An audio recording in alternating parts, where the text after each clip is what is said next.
En el cumpleaños de mi hijo me lo echó en cara. El mejor regalo para mí sería que desaparecieras de mi vida para siempre. Sonreí, me retiré en silencio y lo dejé celebrando. Una hora después la policía llegó, rodeó mi patio y arrestó a mi hijo. No vas a creer lo que pasó después. Antes de continuar, suscríbete al canal y cuéntanos en los comentarios desde qué país estás escuchando esta historia. La torta de chocolate se tambaleaba peligrosamente en mi mano izquierda mientras buscaba a tientas la manija de la puerta trasera. En el cajón de la cocina me esperaban 28 velitas, pero antes quería sorprender a Brandon con esta obra maestra casera. Bajo mi brazo derecho llevaba un regalo envuelto, el reloj antiguo que él había admirado meses atrás, una reliquia familiar que perteneció a su abuelo. Risas se filtraban por la puerta de vidrio. La voz de mi hijo se mezclaba con otras en una animada conversación. El aire templado de abril traía consigo el aroma de hamburguesas asadas. El clima era perfecto para celebrar su cumpleaños número 28. Me detuve en la puerta, escuchando con cuidado para no interrumpir algo importante. A través del vidrio, vi a Brandon junto a la parrilla, acompañado de Mike y Jason, sus amigos de siempre. Samantha estaba sentada en la mesa del patio, revisando su celular mientras otros invitados se paseaban por el jardín. «Tu papá se lució con esta fiesta», dijo Mike, su voz claramente audible. «Nuevo sistema de sonido, cerveza premium. Hasta contrató un servicio de catering para los bocadillos». Brandon dio un largo trago a su botella. «Sí, bueno, como siempre, intentando comprar mi cariño. Cree que el dinero arregla todo».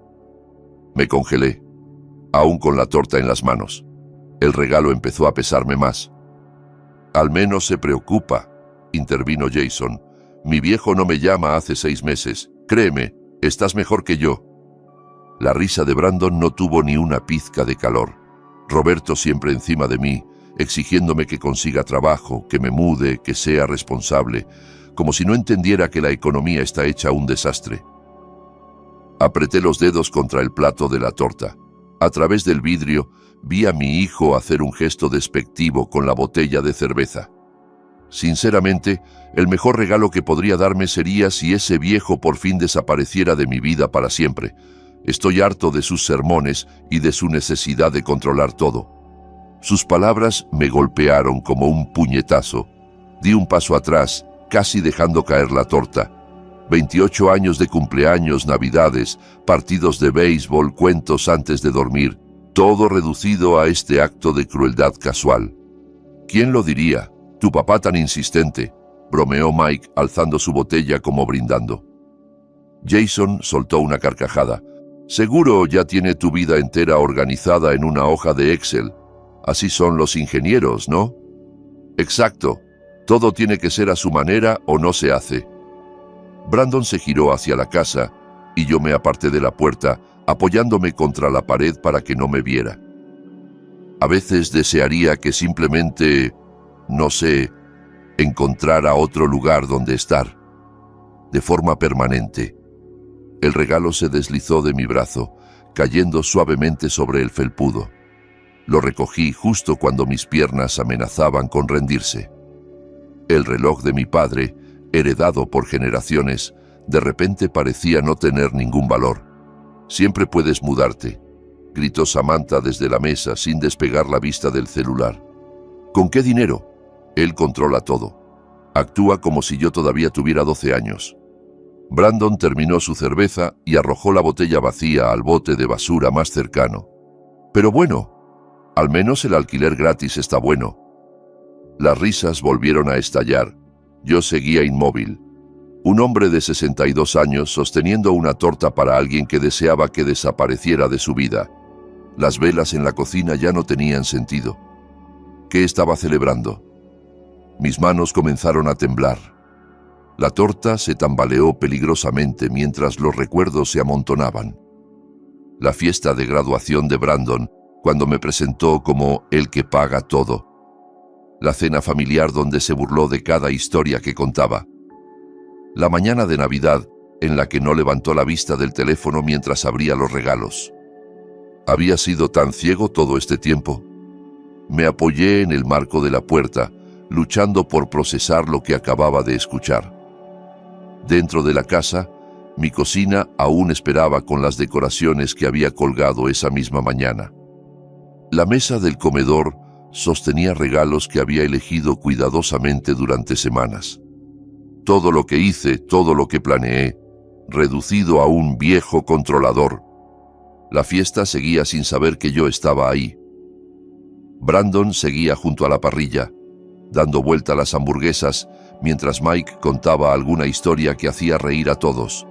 Se veían tan cómodos, tan naturales en su burla del hombre que les daba casa, comida y el suelo mismo sobre el que estaban parados. Retrocedí, la torta aún temblando en mis manos, el regalo sintiéndose como un cadáver en el otro brazo. A través del vidrio vi a mi hijo viviendo su verdad, disfrutando de una fiesta financiada por alguien a quien deseaba fuera de su vida. Mi pecho se tensó.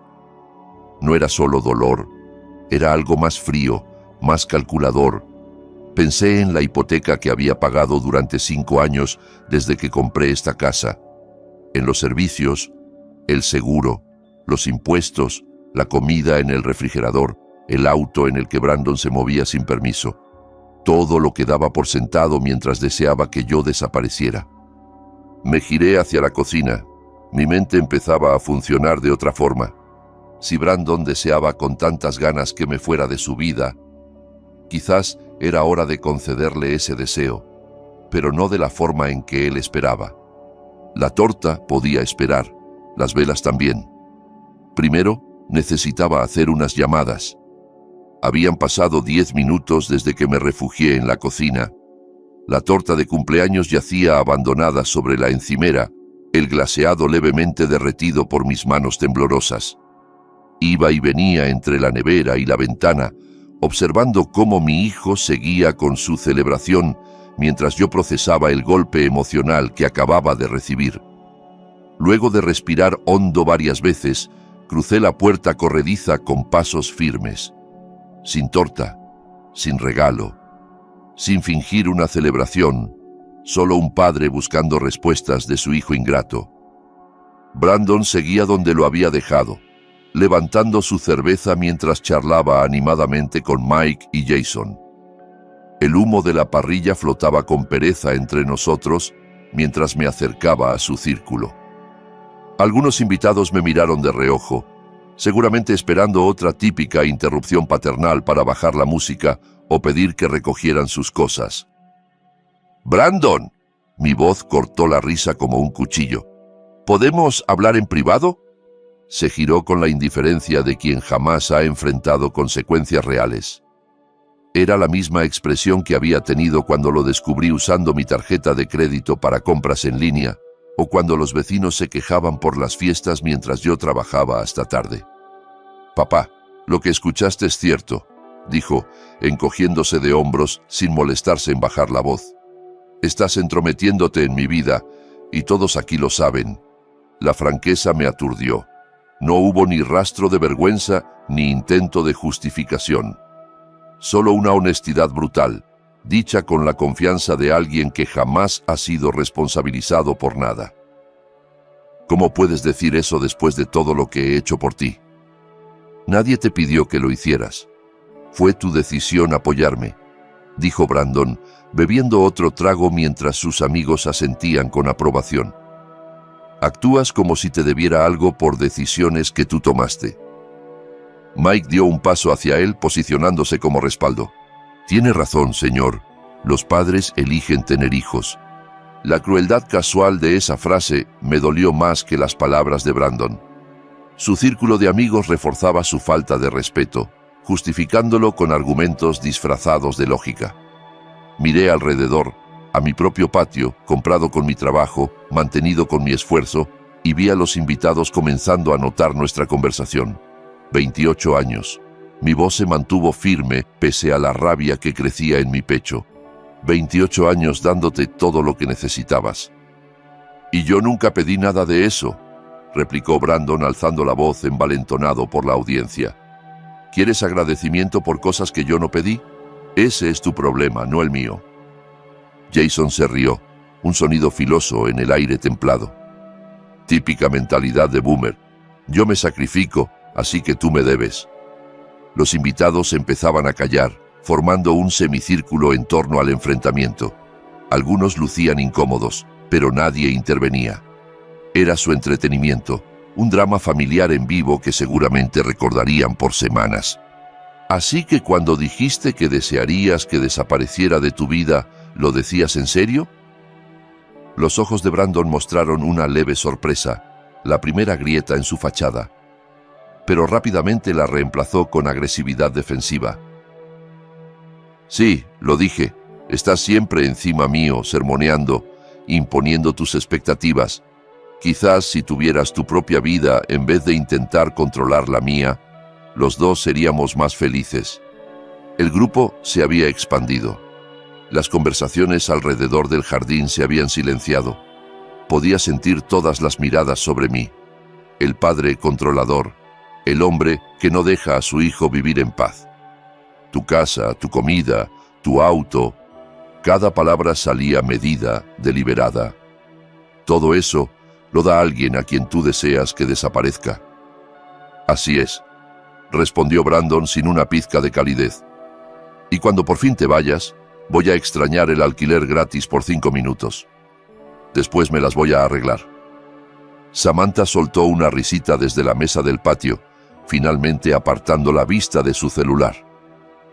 Brandon, eres terrible, dijo, pero con tono de cumplido, como si su crueldad fuera encantadora en lugar de devastadora. Su risa se mezcló con las carcajadas de Mike y Jason, creando una banda sonora de burla para mi humillación. Me quedé de pie, rodeado de gente celebrando la crueldad de mi hijo. 28 años de trasnochos con fiebre, proyectos escolares, clases de manejo, matrícula universitaria, todo reducido a interferencia no deseada frente a un público que encontraba divertido el colapso de mi familia. La música seguía, el asador humeaba, los invitados bebían mi cerveza y comían mi comida, mientras veían cómo se desintegraba lo poco que quedaba del respeto entre padre e hijo. Di la espalda al círculo de rostros, algunos burlones, otros incapaces de sostener la mirada. La risa de Brandon me siguió mientras regresaba a la casa. Pero algo había cambiado. Ya no sentía solo dolor, sino una frialdad nueva. Él quería que me fuera. Eso podía arreglarse, pero no como él esperaba. Los escalones crujieron bajo mi peso mientras subía al segundo piso, cada paso alejándome del eco de la fiesta que celebraba mi humillación. Cerré la puerta de mi habitación con un clic suave, separándome por fin de la pesadilla en la que mi hijo festejaba mi anulación. Permanecí inmóvil, dejando que el silencio me envolviera.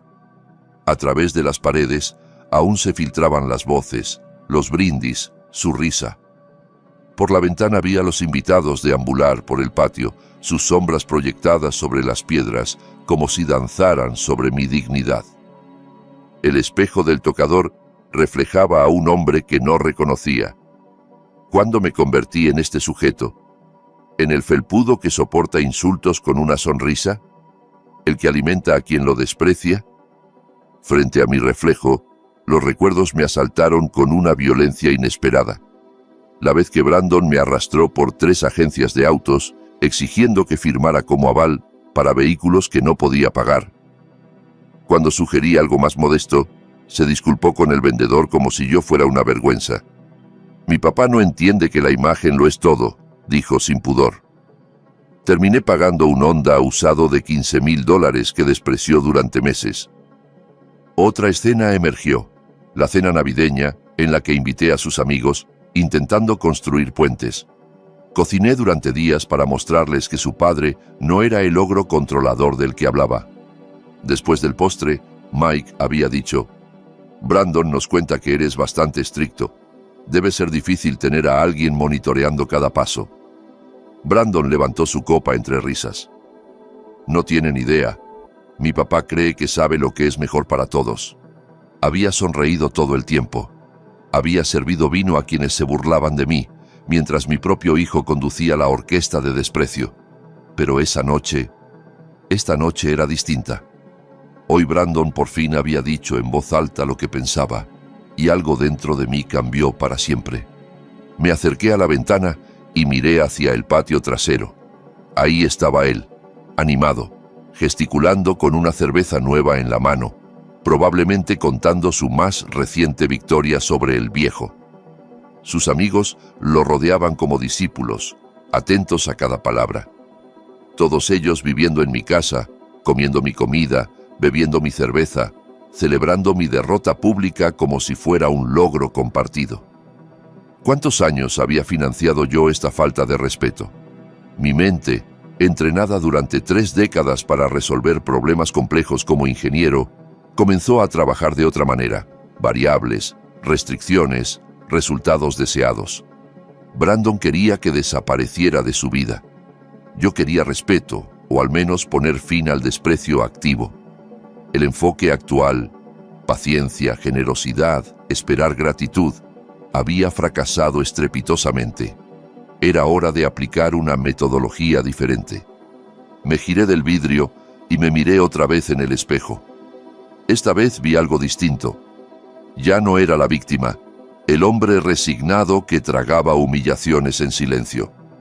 Era un hombre con recursos, con opciones, con inteligencia suficiente para usarlas eficazmente.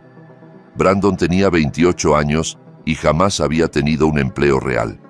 No tenía ahorros ni historial crediticio, ni habilidades prácticas más allá de consumir lo que yo proveía.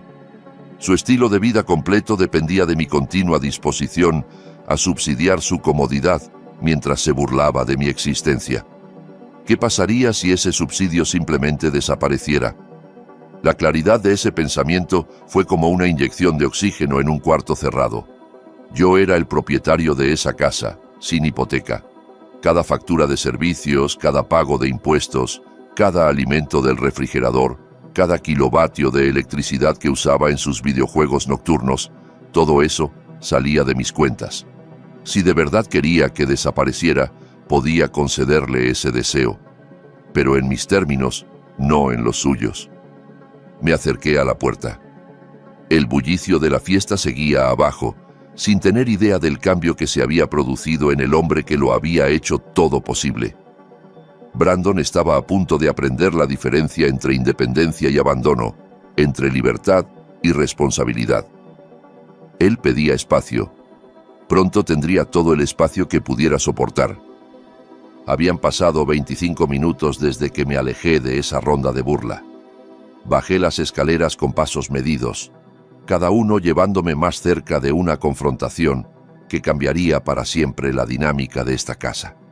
Abrí la puerta trasera. La escena era la misma: música sonando, invitados conversando con bebidas en la mano, Brandon dominando la escena frente a la parrilla. Pero yo ya no era el mismo. Crucé directamente el patio hasta llegar a la mesa del DJ, donde alguien había instalado el sistema de sonido. La mayoría de los presentes aún no se daban cuenta de que el hombre que había financiado cada detalle de esa fiesta estaba a punto de tomar una decisión que transformaría la noche por completo. Tomé el micrófono inalámbrico, justo donde esperaba encontrarlo.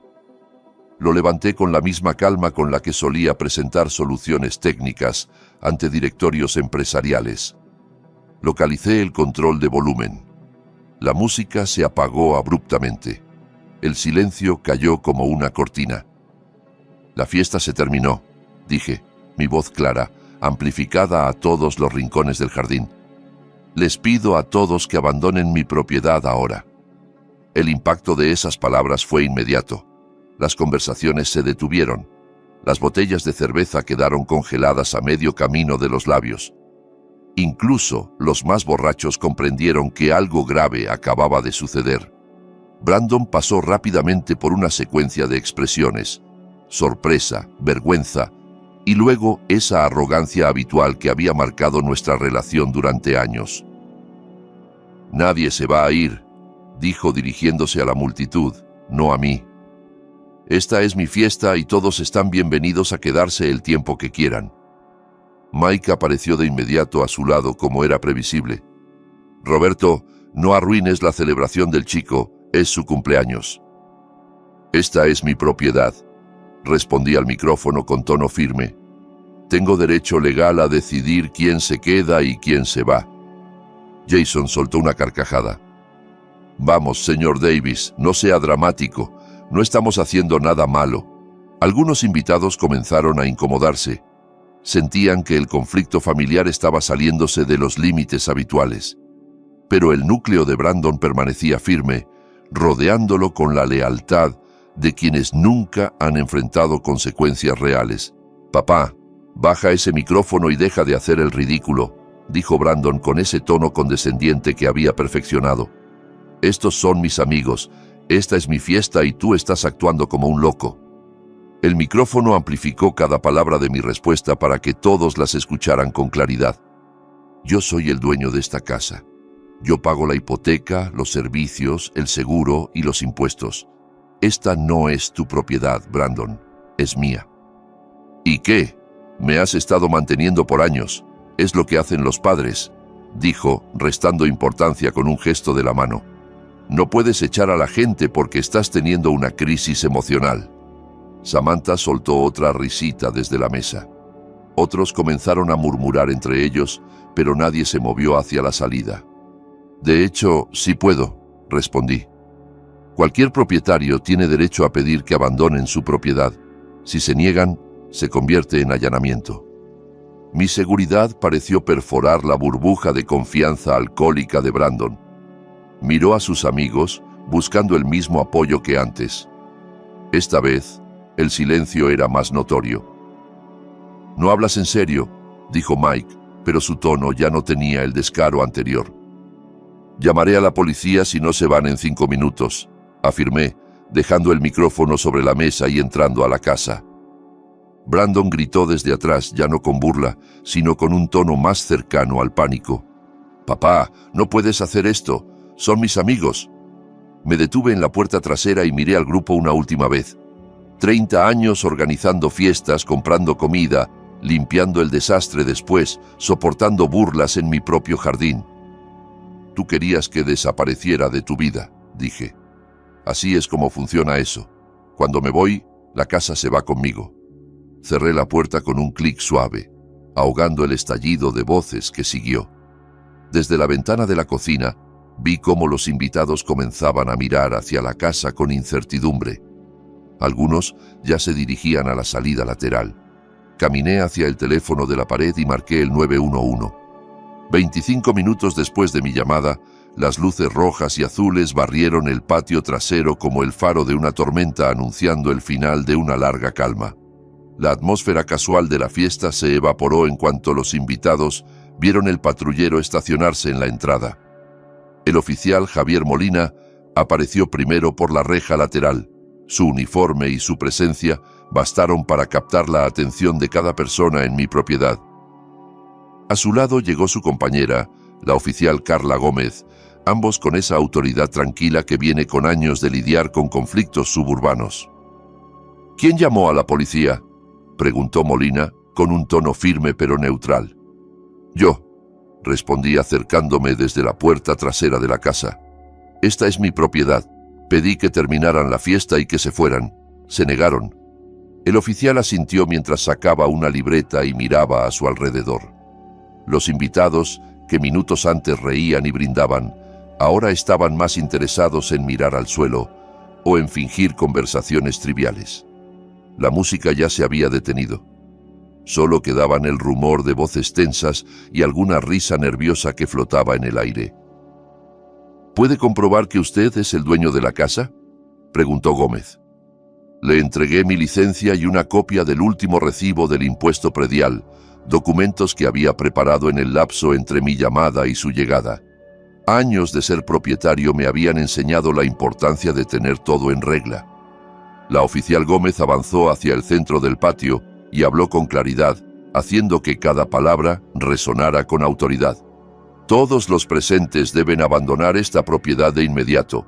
El propietario ha solicitado su salida. Si permanecen aquí sin su consentimiento, estarán incurriendo en el delito de allanamiento. La reacción fue inmediata. Algunos invitados, especialmente los más alejados en el jardín, comenzaron a recoger sus cosas. No querían tener nada que ver con un problema legal. Otros, sin embargo, miraron a Brandon buscando una señal, alguna dirección, pero él no tenía nada que ofrecerles y su rostro por primera vez esa noche mostraba verdadera incertidumbre. «Esto no es justo», gritó Samantha. «Brandon nos invitó. Teníamos permiso». «Señorita», respondió la oficial Gómez con serenidad, «un hijo adulto que vive en casa de sus padres no tiene autoridad legal para invitar personas si el propietario se opone». Brandon se adelantó. La seguridad que lo había envuelto antes comenzaba a desvanecerse, aunque aún mantenía un tono altivo. «Oficiales, esto es ridículo. Es mi fiesta. Mi padre solo está siendo vengativo». «Señor», dijo el oficial Molina, dirigiéndose a él con la calma profesional de quien ha escuchado excusas 100 veces. «Las disputas familiares no cambian las leyes de propiedad. Si su padre es el propietario y les ha pedido que se retiren, deben cumplir». Observé desde la puerta trasera mientras el grupo de invitados comenzaba a disolverse. Aproximadamente la mitad ya se había dirigido hacia la salida. Los más sensatos comprendían que desafiar a la policía por una fiesta no valía el riesgo. Pero el núcleo duro de Brandon, Mike, Jason y Samantha se mantenía junto a él, con una lealtad irracional que rozaba la necedad. «¿Cuánto tiempo tienen para irse?», pregunté al oficial Molina, manteniendo el tono calmo que había usado durante toda la noche. «Solemos dar unos minutos razonables», respondió, «pero si se niegan después de la advertencia oficial, la situación escala». El mensaje era claro. Brandon ya no podía manipular la narrativa. Las consecuencias estaban por llegar. «Papá», dijo, ahora con una mezcla de rabia e incredulidad, «no puedes hacer que nos arresten por una fiesta». «No estoy haciendo arrestar a nadie», contesté. «Solo estoy ejerciendo mi derecho como propietario. Lo que ocurra ahora depende de si respetan eso o no». Gómez miró su reloj y escaneó el patio. Habló con firmeza. «Quienes deseen irse por su cuenta deben hacerlo ahora. En 5 minutos, quienes permanezcan serán considerados en violación de la ley». Ese ultimátum provocó otra oleada de salidas. Incluso algunos de los más cercanos a Brandon empezaron a alejarse, evaluando si su amistad justificaba una noche en la comisaría. El grupo, que había empezado con unos 20 invitados, se redujo rápidamente a 6 o 7 personas. Brandon, al ver cómo se desmoronaba su círculo de apoyo, pareció por fin comprender la gravedad de lo que estaba ocurriendo. Pero en lugar de ceder, cruzó los brazos con gesto desafiante. «Yo vivo aquí», anunció. «Esta es mi casa también». Molina ya estaba perdiendo la paciencia. «Joven, está cometiendo una infracción. Esta es su última oportunidad para retirarse voluntariamente». «No me voy a ir. Esto es absurdo. No pueden arrestar a alguien por estar en su propia casa». «En realidad sí podemos», intervino Gómez, moviéndose con precisión para flanquearlo. «Usted no es propietario de esta vivienda y ha sido notificado por el dueño legal que debe irse. No lo ha hecho». Brandon titubeó. Sus ojos iban de un lado a otro. De los policías, a mí, a sus amigos, que ya no sabían si quedarse o correr. Por primera vez, noté algo distinto en su voz. «Papá, diles que esto es una locura.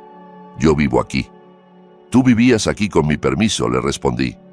«Permiso que retiro ahora mismo». Molina dio un paso adelante. Las esposas colgaban de su cinturón visibles, listas. «Gire y ponga las manos detrás de la espalda». «¿Estás hablando en serio?». La voz de Brandon tembló ligeramente. El miedo comenzaba a abrirse paso. «¿De verdad vas a dejar que me arresten?». «De la vuelta ahora mismo». El momento se estiró como un hilo a punto de romperse.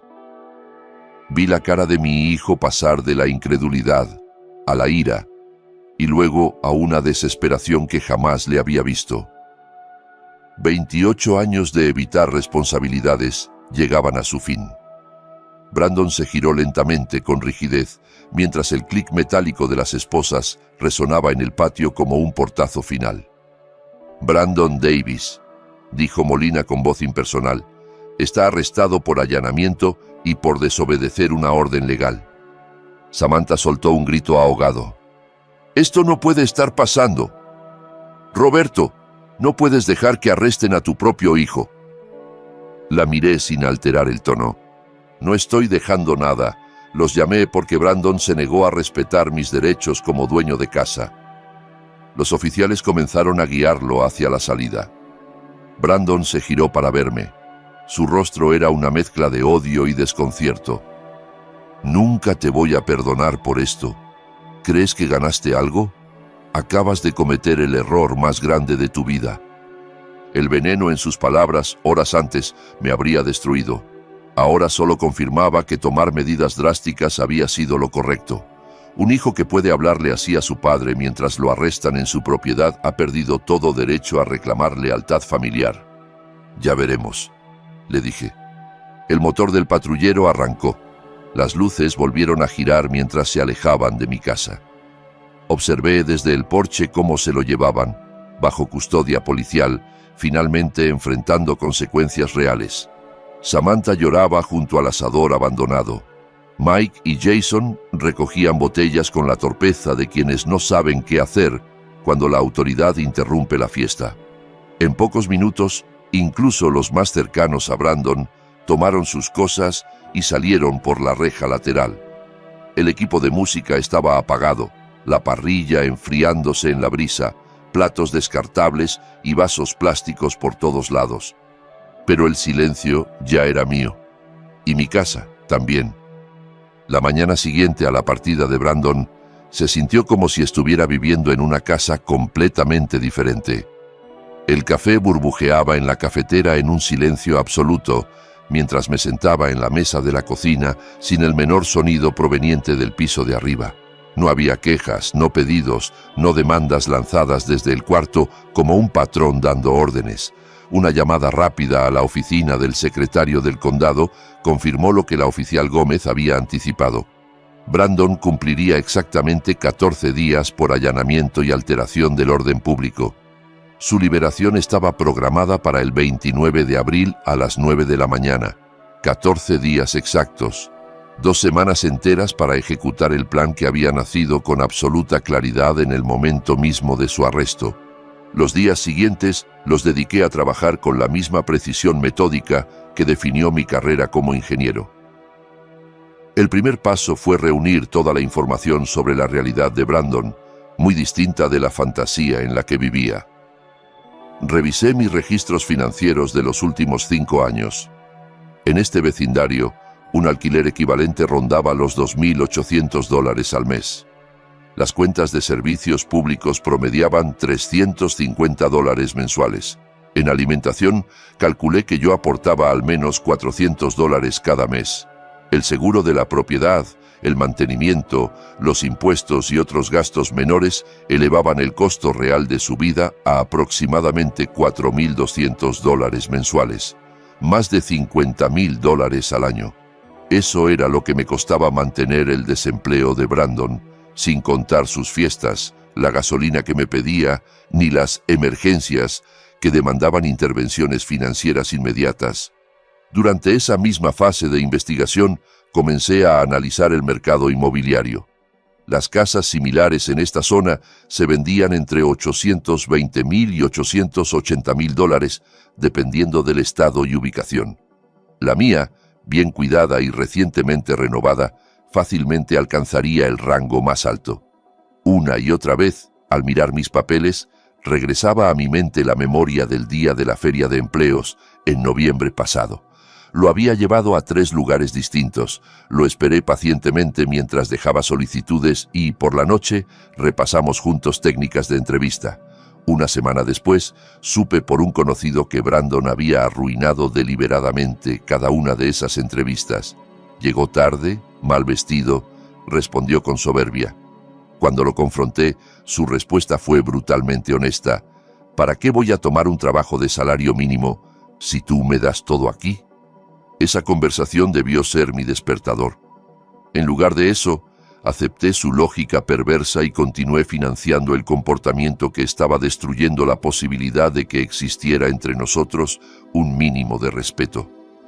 Al final de la primera semana de su encarcelamiento, mi decisión era irreversible.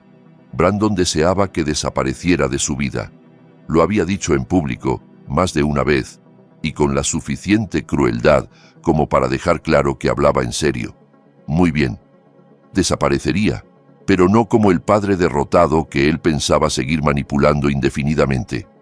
La casa sería vendida mientras él estaba en la cárcel, completamente ajeno a la realidad que lo esperaba. Y el dinero de la venta financiaría mi retiro en un lugar tranquilo, muy lejos de California, en algún rincón del país donde Brandon jamás imaginaría buscar al padre que deseó ver fuera de su vida. Durante la segunda semana, investigué comunidades de retiro en distintos estados: Arizona, Colorado, Carolina del Norte, lugares con buen clima, costos razonables y, lo más importante, sin ningún lazo con mi pasado. Brandon, con sus amenazas al momento de ser arrestado, había dejado en claro cómo me veía. No como un padre digno de respeto, sino como un obstáculo que debía ser eliminado. «Te vas a arrepentir de esto», me dijo. Esa clase de chantaje emocional era exactamente lo que había tolerado por años. Pero esta vez no habría vuelta atrás, ni negociación, ni rendición emocional. El enfoque ingenieril era claro: eliminar la variable que causaba la disfunción del sistema. En este caso, esa variable era mi continuo financiamiento a alguien que despreciaba al proveedor.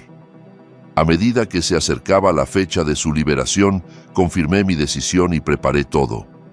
Sobre la mesa de la cocina, al lado de mi taza de café, estaba la tarjeta de Michelle Johnson, una agente inmobiliaria con excelente reputación en cierres rápidos y eficientes. Su nombre lo había encontrado después de revisar minuciosamente reseñas en línea. Ella sería quien ejecutaría la siguiente fase del plan con la profesionalidad que necesitaba. La oficina de Michelle Johnson ocupaba una luminosa esquina en un edificio de oficinas del centro de San José. Desde sus ventanales se veía la ciudad que había sido mi hogar durante más de 30 años. Las paredes estaban adornadas con certificados enmarcados, fotografías de propiedades vendidas y frases motivacionales que hablaban de eficiencia, compromiso y resultados. Todo en ese espacio transmitía profesionalismo. Michelle me recibió con una sonrisa segura y un apretón de manos firme mientras me invitaba a sentarme frente a su escritorio pulcro y ordenado. Al sentarme, puse sobre la mesa una carpeta manila con todos los documentos de la casa, escrituras, historial de mantenimiento, planos, todo preparado con el mismo rigor con el que abordaba cada proyecto de ingeniería. «Gracias por llamarme, señor Davis», dijo ella con tono cordial pero directo. «Mencionó que necesita vender con rapidez. ¿Cuál es la urgencia?» «Motivos familiares», respondí sin titubeos. «Personales. Necesito actuar de inmediato». Michelle no mostró curiosidad. Su rostro permaneció neutral, como el de alguien que había escuchado cientos de razones similares y sabía que no todas se explicaban. Asintió y comenzó a revisar mis documentos con rapidez y soltura. En los siguientes 40 minutos, realizó un análisis del mercado con base en propiedades comparables en la zona, evaluó detalles del inmueble, discutimos estrategias de precios y proyectamos escenarios. Su eficiencia era admirable. Cuando terminó, alzó la vista y concluyó con seguridad: «Dado el estado de la propiedad y el mercado actual, recomendaría un precio de salida de $850,000. Con una buena estrategia de marketing y el estado en que se encuentra su casa, deberíamos recibir ofertas serias en menos de una semana». «Perfecto», respondí viendo cómo todo encajaba con la precisión de un plano bien diseñado. «Estoy de acuerdo con ese precio, y le propongo esto. Si logramos cerrar la venta con un contrato firmado antes del próximo martes, le pagaré $5,000 adicionales sobre su comisión habitual». Sus ojos se iluminaron apenas, pero su expresión se mantuvo profesional. Señor Davis, tiene mi completa atención. Vamos a visitar la propiedad esta misma tarde para hacer una evaluación in situ. El trayecto hasta mi casa fue corto. Michelle me siguió en su auto y pude ver por el retrovisor su equipo fotográfico profesional en el asiento trasero. Mientras caminábamos por las habitaciones, algo en mí comenzó a removerse. Cada cuarto guardaba memorias de Brandon: cumpleaños con globos, noches de deberes, su bicicleta junto a la puerta, su cama cuando era pequeño, sus gritos de emoción cada Navidad. Ahora esos recuerdos parecían estampas de otra vida. Michelle tomaba nota de los acabados, la luz natural, los detalles arquitectónicos. «Está impecable», comentó mientras inspeccionaba la cocina remodelada y los pisos de madera recién barnizados. «Esta casa se va a vender rápido. ¿Ha considerado contratar una empresa de puesta en escena profesional? Lo que usted recomiende. El dinero no es problema, el tiempo sí». Revisó cada rincón con eficiencia. Su diagnóstico coincidía con el mío. La propiedad estaba lista para impresionar a compradores.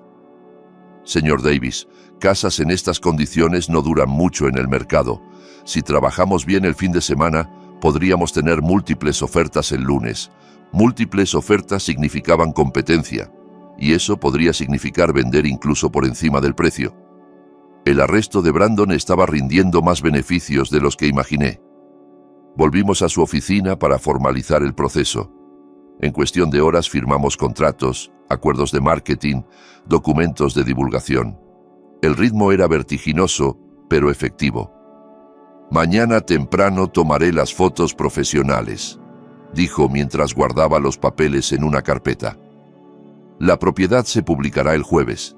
Las visitas y casa abierta serán sábado y domingo.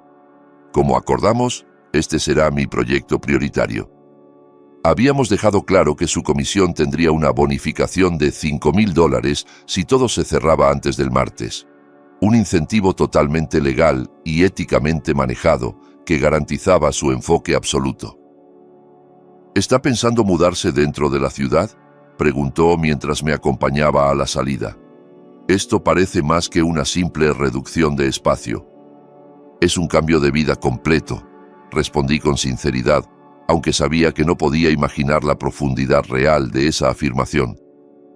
«Haré que esta transición sea lo más fluida posible».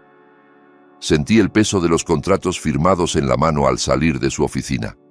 7 días quedaban hasta la liberación de Brandon y ahora ya había un proceso legal, estratégico y profesional en marcha para ejecutar la lección más importante de su vida. «Una última cosa», le dije al detenerme en la puerta. «Claro, dígame». «Necesito coordinar los tiempos con mucha precisión. Por favor, manténgame informado de inmediato sobre cualquier interés serio». «Por supuesto. Recibirá actualizaciones en tiempo real sobre cada visita, cada oferta, cada consulta. Esto se va a mover rápido». Salí de la oficina con la certeza de que había convertido años de humillación en acción concreta. La casa donde Brandon había vivido como un rey desagradecido, alimentado por mi paciencia y mi cuenta bancaria, pronto sería el hogar de alguien que la valorara. El trayecto en auto hasta la cárcel del condado de Santa Clara tomó poco más de 30 minutos. El tráfico matutino me dio tiempo suficiente para repasar mentalmente cada paso del plan y prepararme emocionalmente para lo que sería, con toda probabilidad, mi último contacto con cualquier aspecto de la vida que había compartido con Brandon. El centro penitenciario emergía del paisaje industrial como un bloque gris de concreto, austero, imponente, funcional. Exactamente el tipo de estructura en la que las consecuencias se hacen visibles, un lugar donde la realidad no podía disfrazarse ni evitarse. Lo que Brandon enfrentaba allí no era castigo por castigo, sino el primer roce con la verdadera responsabilidad que tanto había evitado durante toda su vida adulta. Entrar al edificio implicó una serie de procedimientos sistemáticos: presentación de identificación, escaneo de metales, registro en la base de datos. Cada paso convertía a las personas en cifras, en sujetos controlados por la institución. y en medio de esa maquinaria administrativa me dirigí al escritorio de información, donde un oficial de servicio revisaba sin emoción los datos de cada visitante. En su placa decía Sargento Dávila, y aunque compartía el mismo apellido que nosotros, no había relación alguna. Era un funcionario más del sistema. Le entregué mi licencia con serenidad. Quisiera confirmar la fecha de salida de un interno, dije sin rodeos. ¿Nombre? Brandon Davis. Fue detenido por allanamiento. El sargento tecleó con rapidez, con la rutina de quien hace esto docenas de veces al día. Su pantalla se iluminó con la información que buscaba. Brandon Davis, ingresado el 15 de abril. Su liberación está programada para el martes 29, a las 9 de la mañana. La confirmación exacta que necesitaba. El plan seguía avanzando como un reloj suizo. Gracias por la información. ¿Desea visitarlo ahora?, preguntó con la misma neutralidad con la que uno ofrece un recibo. La pregunta flotó unos segundos entre nosotros, como si el aire se hubiera vuelto denso. Era mi oportunidad de verlo cara a cara, de medir su estado emocional, de advertirle lo que venía, o quizás, incluso, de abrir una puerta a la reconciliación. Pero esa puerta había sido cerrada hace tiempo. Su arresto no había sido un punto de quiebre. Fue simplemente la confirmación final. «Number no será necesario», respondí con firmeza. El sargento asintió sin hacer más preguntas. No era su papel juzgar dinámicas familiares ni ofrecer consuelo. Su tarea era verificar información y lo había hecho con eficiencia. «Las visitas son de 2 a 4 de la tarde, si cambia de opinión», agregó sin mostrar interés. «Agradezco el dato, pero ya tengo todo lo que necesito». Caminé de regreso hacia la salida con la misma calma con la que había entrado. Los controles de seguridad, los pasillos, las puertas de acceso, todo me pareció una metáfora perfecta de lo que Brandon estaba enfrentando por primera vez en su vida. Límites. No límites impuestos por mí con sermones o advertencias vacías, sino límites reales, inapelables, impartidos por un sistema que no negociaba con excusas. Durante 10 días, Brandon había sido reducido a un número, a un expediente, a un itinerario de encierro. 10 días en los que el sistema le enseñaba lo que yo, con todo mi cariño y apoyo mal dirigido, nunca logré inculcarle. La vida tiene consecuencias. El camino de regreso a casa fue silencioso, sin música ni distracciones. Iba afinando en mi cabeza los últimos ajustes. El día de su liberación, a las 9 en punto, él caminaría por la entrada de ese edificio con una bolsa plástica en la mano, la misma ropa con la que había sido arrestado y una expectativa clara. Volvería a su casa, a su cuarto, a su zona de confort. Pero al llegar, descubriría que la casa ya no existía para él, que su deseo de verme desaparecer se había cumplido, con la precisión y el detalle de una lección diseñada por alguien que conocía los sistemas mejor que nadie. Michelle me había prometido que el proceso de venta se movería rápido, y así fue. El lunes siguiente, al regresar a casa, revisé mi celular y vi su nombre en la pantalla. Respondí con una tranquilidad que me sorprendió incluso a mí. «Michelle, dígame».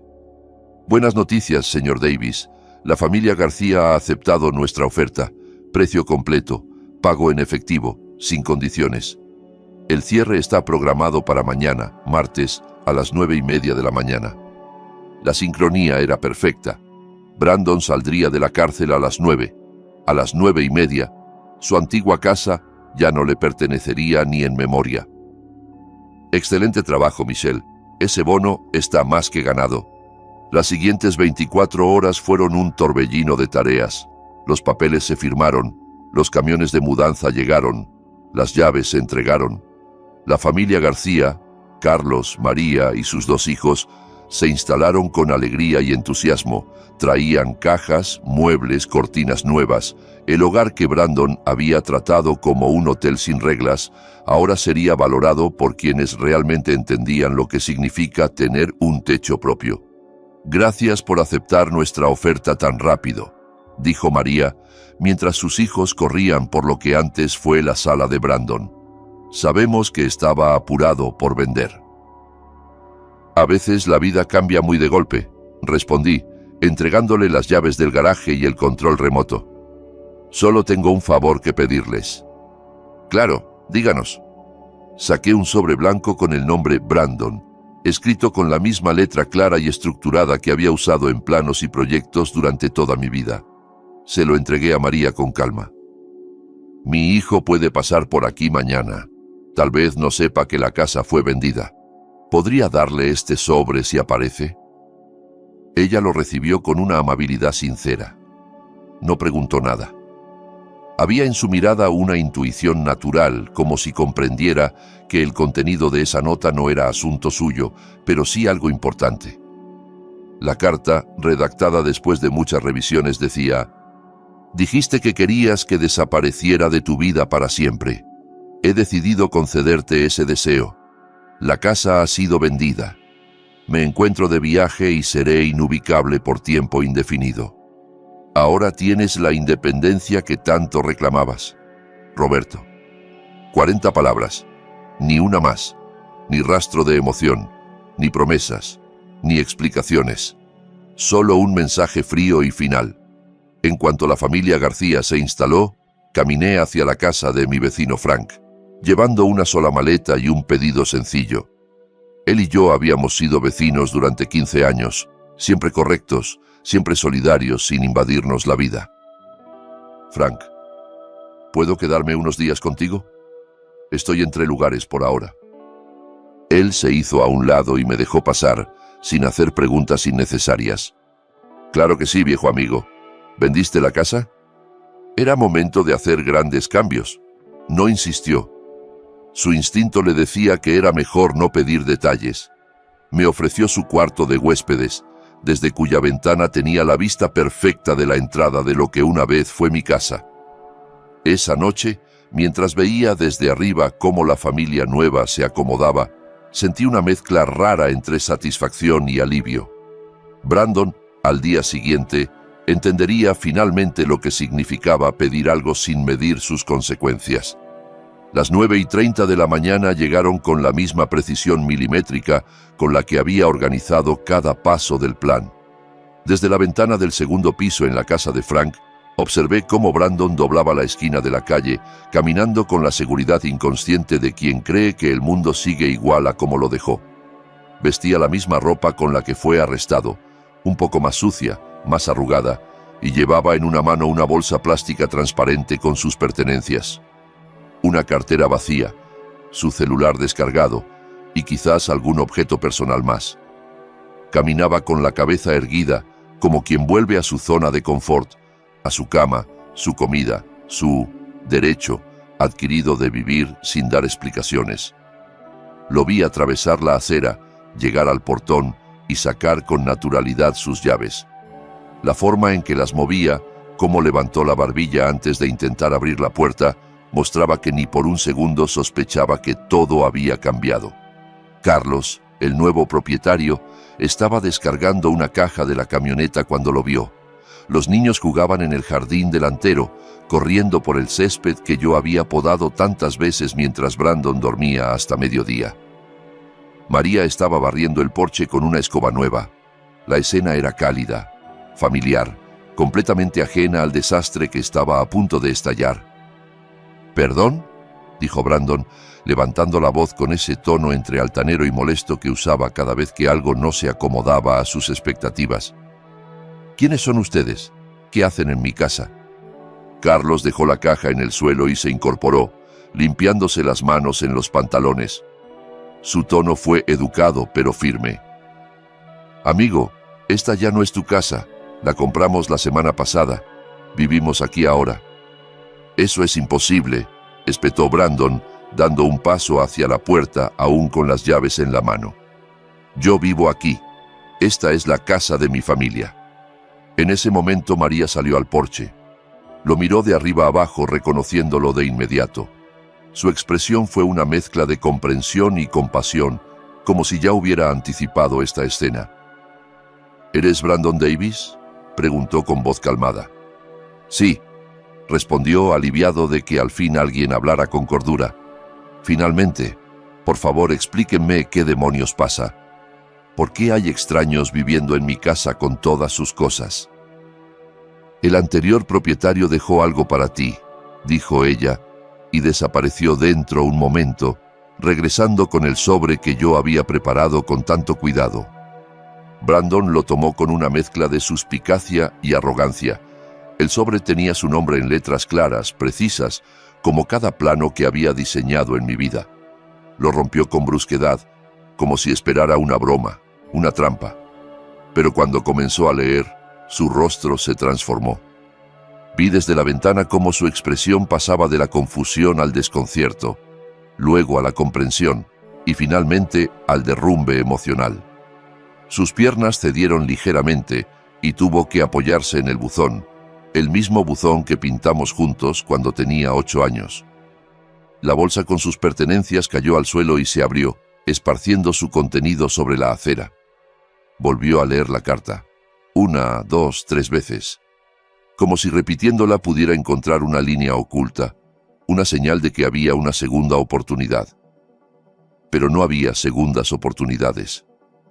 «Esto no puede ser real», susurró, su voz ahora desprovista de toda arrogancia. «Él no puede haber vendido la casa. No puede haberse ido así. Esto no es cómo funciona una familia». Carlos, con una expresión amable pero firme, respondió: «Lamento tu situación de verdad, pero tenemos todos los documentos. La venta fue legal y finalizada ayer por la mañana». Brandon se dejó caer junto al buzón. En su rostro se veía algo que no le había visto en años: miedo genuino. Miraba al suelo como un niño que ha perdido su camino. Sus manos temblaban y murmuró en voz baja: «¿Dónde voy a vivir? ¿Qué voy a comer?». María lo observó un momento. Carlos tomó de nuevo la caja y se la llevó adentro. Ya no había más que decir. La escena era incómoda, tensa, pero también inevitable. Yo seguía observando todo desde la ventana del cuarto de Frank, sin moverme. Lo vi recoger lentamente sus cosas del suelo, ahora con manos pesadas, torpes, derrotadas. Ya no era el joven altanero que se burlaba de su padre frente a una parrilla, era solo un hombre quebrado, enfrentando la independencia que tanto había exigido. Por fin entendía el precio de la autosuficiencia. Durante horas no me moví. Aunque él se alejó calle abajo, el eco de su expresión, las lágrimas y ese sobre doblado con cuidado en su bolsillo quedaron grabados en mi memoria como una fotografía involuntaria. Había llorado, no como antes, con rabia o manipulación. No eran lágrimas de chantaje, eran verdaderas. Lágrimas de quien, al fin, entendió lo que había perdido. Y sin embargo, por más que una parte de mí sintiera compasión, la decisión seguía siendo la correcta. Pasaron varias horas antes de que pudiera alejarme de la ventana.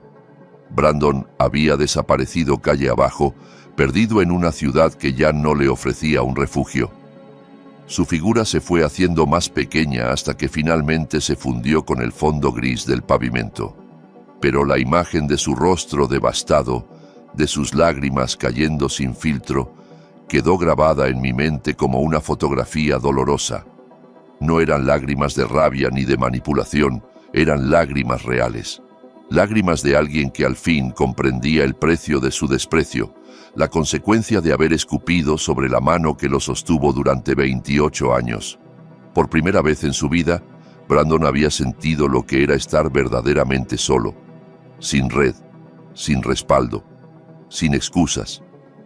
Frank me encontró en la cocina esa misma noche, sentado frente a una taza de café que se había enfriado sin que yo diera un solo sorbo. Se apoyó con naturalidad en el marco de la puerta y, sin juzgar, preguntó con tono suave: ¿Día difícil viendo el drama del barrio? Algo así, respondí, sin apartar la vista del líquido oscuro frente a mí. El muchacho se veía bastante afectado por perder su casa, dijo, más como una observación que como un juicio. Le devolví la mirada y asentí lentamente. A veces las consecuencias tardan años en llegar, Frank, pero siempre llegan. Él asintió con la sabiduría callada de quien ha vivido suficientes cosas como para entender que las heridas más profundas no siempre se ven desde fuera. No hizo más preguntas. Me ofreció un poco de pan y se retiró con la misma discreción con la que siempre había ofrecido su amistad. Su compañía durante esas 2 semanas había sido perfecta, presente, sin invadir, disponible sin preguntar. Me había brindado techo sin pedir explicaciones.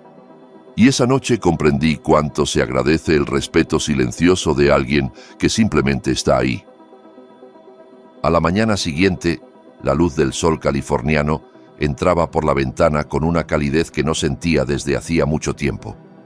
Me vestí sin apuro, guardé mi única maleta, la misma con la que había llegado, en el baúl del auto y al salir vi a Frank en su porche. Levantó la mano a modo de despedida, ese gesto simple que entre hombres de cierta edad resume respeto, cariño y adiós. Le devolví el gesto con una sonrisa serena. Gracias por todo, Frank. Suerte, Roberto, donde sea que vayas. Ambos sabíamos que este adiós era definitivo, que no había vuelta atrás. No para mí, no para Brandon. Él aprendería a valerse por sí mismo o no, pero ya no sería mi problema. No era una decisión tomada con rencor, sino con la sabiduría de quien ha soportado demasiado y ha decidido vivir el resto de su vida con dignidad. El motor arrancó sin esfuerzo y el camino costero se abrió ante mí como una promesa. Dejaba atrás décadas de responsabilidades, cargas emocionales, facturas pagadas con silencio y el peso invisible de la decepción acumulada.